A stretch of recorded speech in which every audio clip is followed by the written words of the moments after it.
कई माह से आवंटित जल जीवन मिशन की राजस्व विभाग द्वारा आज खाली कराई गई जमीन। गुप्त परिवार द्वारा जमीन को स्टे के बाद भी प्रशासन के द्वारा मनमाने तरीके से लगाया आरोप। मौके पर तहसीलदार की माने तो आवंटित जमीन के रकबे को कराया गया खाली। जमीन खाली थी और कुछ लोगों के निस्तार थे। घर पर कोई कार्रवाई नहीं की गई है।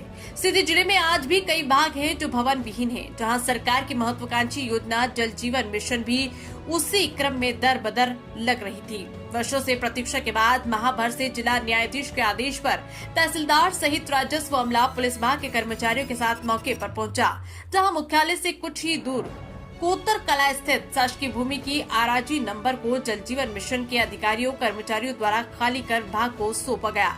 जहां मौके पर कोतर कला में उपस्थित स्थानीय लोगों की माने तो ये भूमि कई वर्षों से पहले कब्जे में थी, लेकिन कब शासन के अधीन कैसे हो गई ये पता नहीं चला।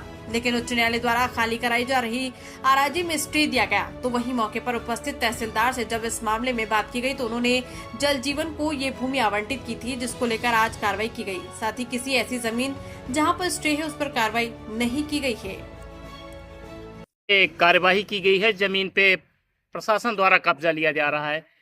क्या मैटर है, जमीन को प्रशासन को क्यों कब्जे में लेनी पड़ रही है? किसके कब्जे में थी ये जमीन?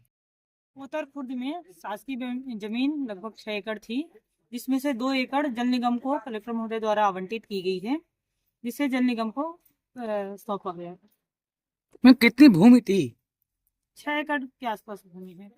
अभी तक ये जून किसके पोजीशन में थी? ऑलमोस्ट भूमि खाली थी। लोगों के थोड़े बहुत निस्तार थे, बाकी किसी का घर या आबादी नहीं प्रभावित किया गया। जिसके निस्तार थे उनका कहना है कि हमारा काफी समय से पट्टा है। वास्तविक मामला क्या है? ये भूमि कैसी न्यायालय है? में भी मैटर है। 18 उच्च न्यायालय में बोल रहे हैं कि स्टे था इस पे, हाईकोर्ट का। भूमि शासकीय है।